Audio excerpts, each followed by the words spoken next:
Bienvenue dans ce court tuto où on va parler du score de Piotrowski et surtout en gros je vais vous montrer comment on peut calculer la solidité financière d'une action, notamment par exemple d'une entreprise à dividende qu'on peut mettre en place sur un PEA ou une assurance vie, et c'est ça qui m'a permis de gagner quelques milliers d'euros. Alors tout est proportionnel bien sûr à son capital et son patrimoine investi, mais voilà, c'est ce qui me permet par exemple ce mois de janvier 2026 de surperformer le CAC 40. Vous voyez que je suis à plus 9% ou plus 7%, je sais plus, je vous mets de toute façon l'image au montage, alors que le CAC 40 est à même pas 1% à peine sur ce mois de janvier. Alors, l'idée, c'est d'investir sur une boîte qui est solide, qui verse des dividendes en plus avec une rentabilité intéressante et qui est bien sûr de qualité.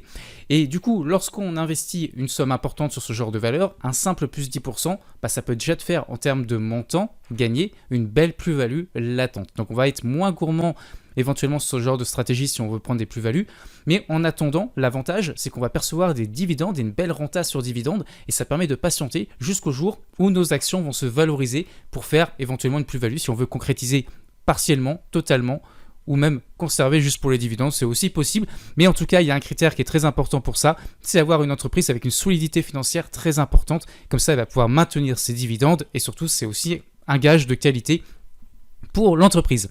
Donc ce score de nos jours, en fait, on peut le calculer très facilement avec l'intelligence artificielle. On peut faire un prompt avec ChatGPT en lui demandant « Calcule-moi le score de Piotrowski ». Donc ça, vous pouvez le faire. Mais l'idée aujourd'hui, c'est de vous montrer comment le faire vous-même pour vérifier les informations, être sûr que ChatGPT n'invente rien. Et puis, ça permet aussi tout simplement de comprendre comment c'est calculé, pour comprendre comment ça fonctionne et pourquoi il est très intéressant pour des valeurs, notamment à dividendes, pour leur pérennité et surtout pour garder son cap à long terme dessus et ne pas être inquiété que la valeur pèse en qualité.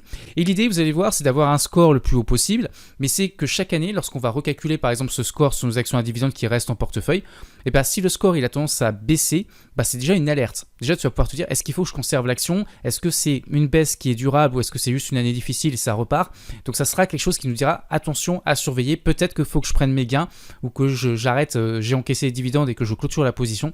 Voilà, on va voir tout ça aujourd'hui dans ce tuto. C'est parti pour le score de Piotrowski.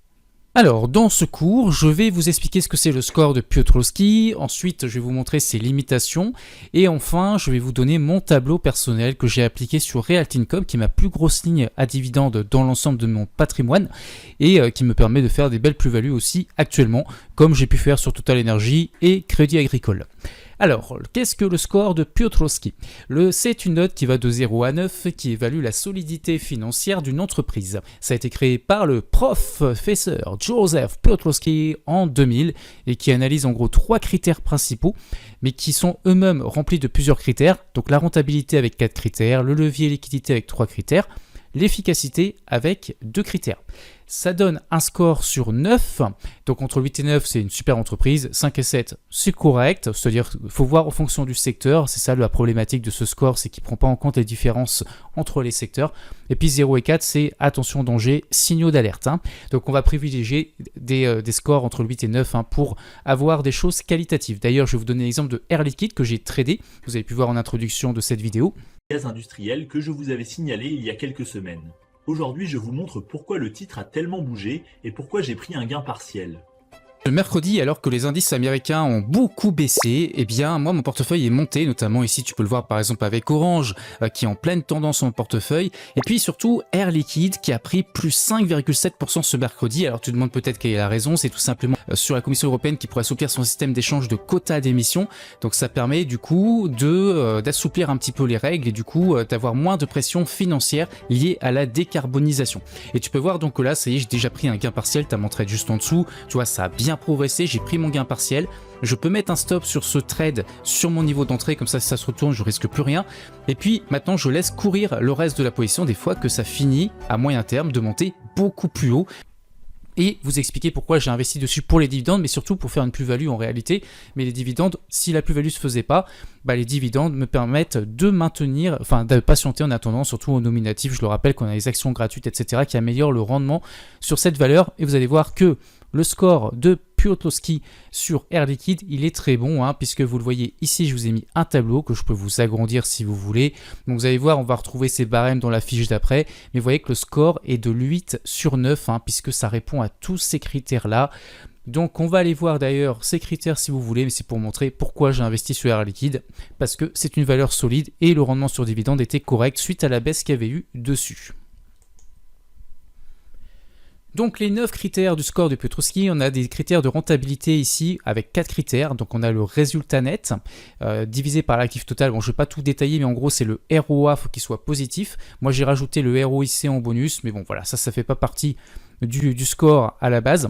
Il y a le cash flow qui doit être positif, opérationnel, l'amélioration du ROA et donc la qualité des profits.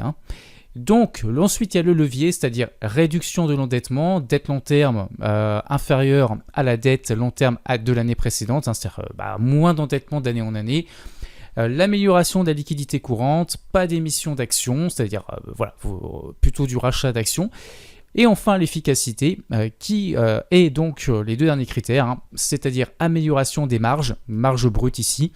Moi, je préfère d'ailleurs regarder la marge nette, mais bon. Et enfin, l'amélioration de la rotation d'actifs. Alors, où est-ce qu'on trouve ces données financières? Je vais vous donner des exemples ici sur Total Energy et Realty Income. Donc, on a les rapports annuels en fait ou trimestriels qui sont versés sur Realty Income dans la rubrique Investor sur le site. Donc, j'ai mis le site ici. Voilà, vous avez les rapports ici. Il y a sur Total Energy la même chose. Donc, je vous ai mis le site avec Investors. Attention, ça on pourra le voir après, les rates ne sont pas analysés de la même façon. Alors, si on appliquait ce score Piotrowski sur Total Energy, sur la partie rentabilité, eh bien, on aurait un score de 3 sur 4, vous le voyez ici. Donc, il suffit d'aller chercher les informations, soit encore une fois dans les rapports annuels, sur les différents sites, autrement comme Zone Bourse qui donne, ou Finviz qui donne parfois les valeurs qu'on va chercher. On va aller voir maintenant tout ce qui est levier efficacité, on a un score de 4 sur 9. Donc là, c'est un petit peu moins bon dessus. Il n'y a pas eu de réduction de la dette. Mais est-ce que c'est forcément négatif pour la solidité? Non, parce que si la dette se maintient, ça reste correct.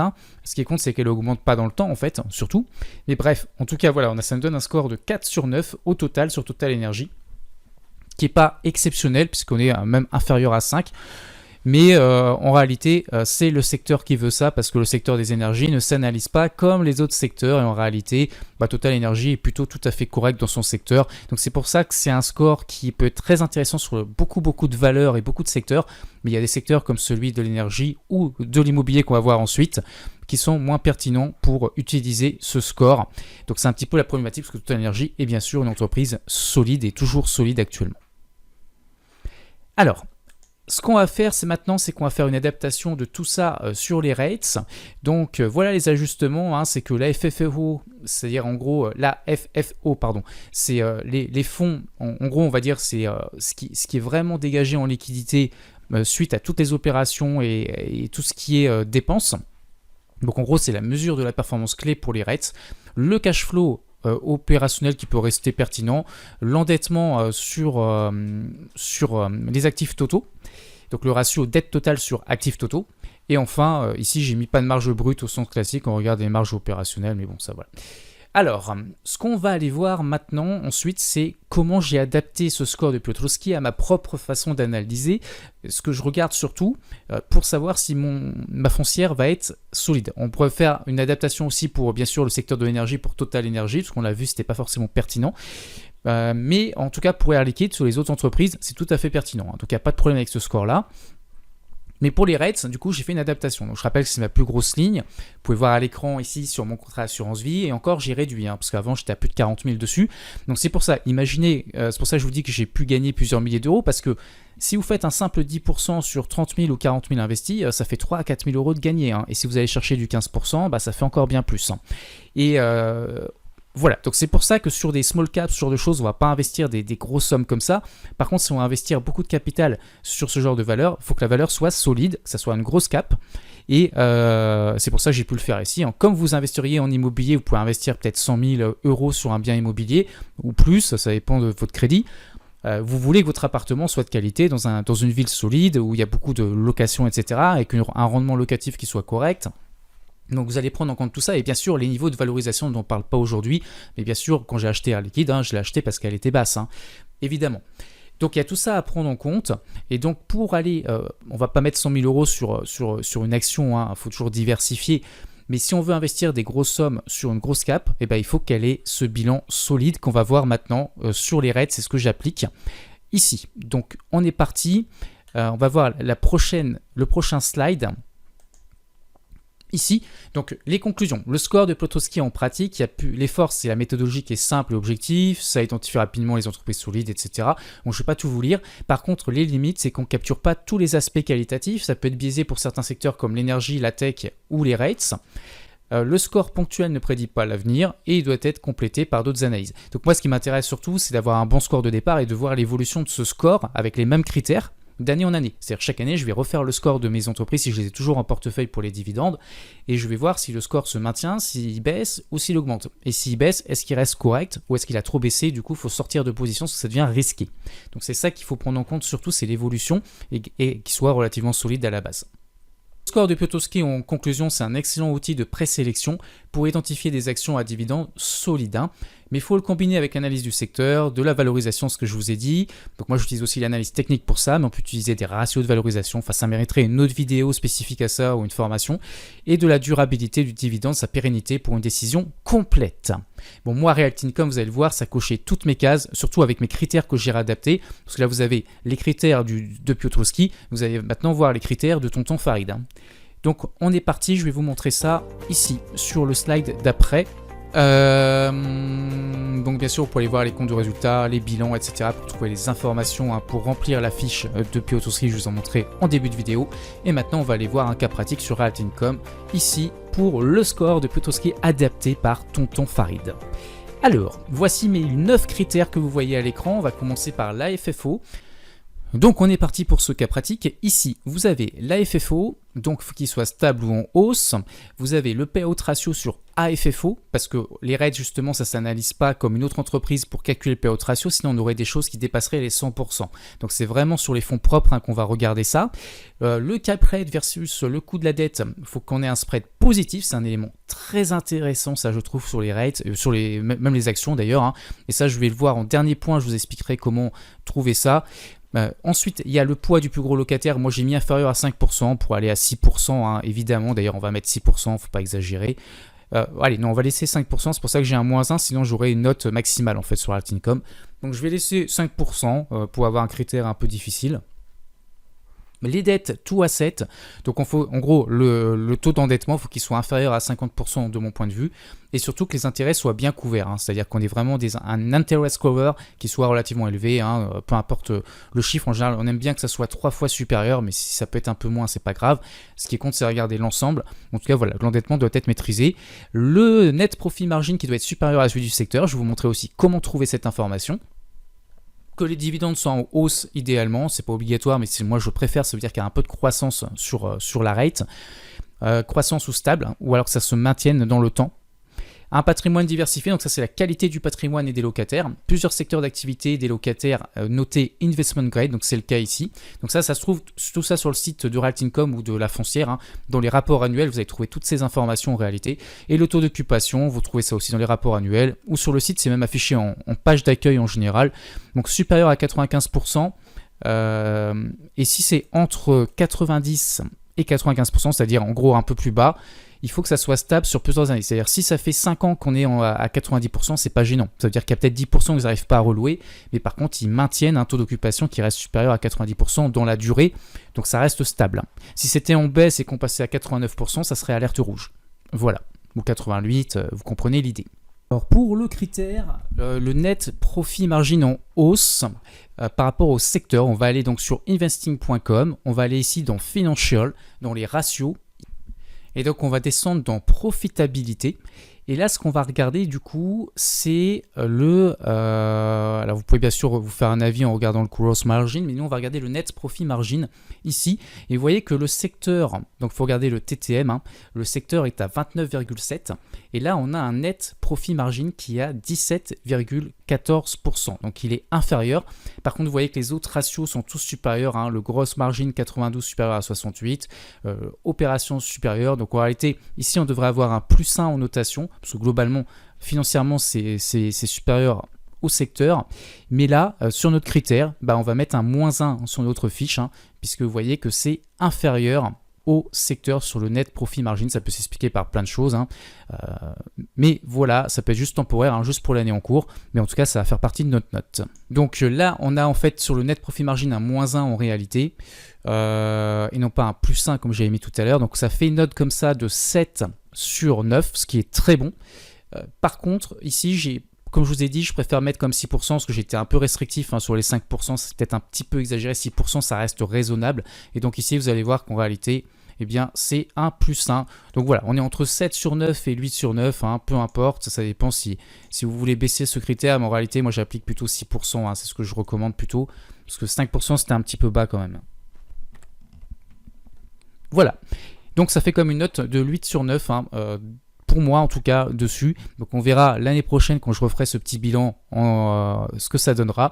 Le rapport annuel, je crois qu'il est délivré en février, il me semble, hein, de chaque année. Donc en février, je vais refaire ce calcul. Mais voilà, je pense que ça va rester solide, surtout que Raticom est en train de partir à la hausse, hein, graphiquement. Si vous regardez un graphique, vous verrez qu'il est en train de partir. Je vous mets le graphique d'ailleurs à l'écran. Vous voyez qu'ils sont en train de casser une résistance au moment où je tourne cette vidéo. Donc on est en train de se valoriser actuellement, enfin. Et parce que j'ai patienté, hein, dessus, j'ai accumulé. Et voilà, donc les dividendes m'ont permis de patienter pendant un an, un peu moins d'un an, hein. J'ai perçu des dividendes généreux, pardon. Et puis maintenant, je vais pouvoir encaisser potentiellement des plus-values si ça monte beaucoup, hein. Je pense que je le ferai, en tout cas au moins partiellement.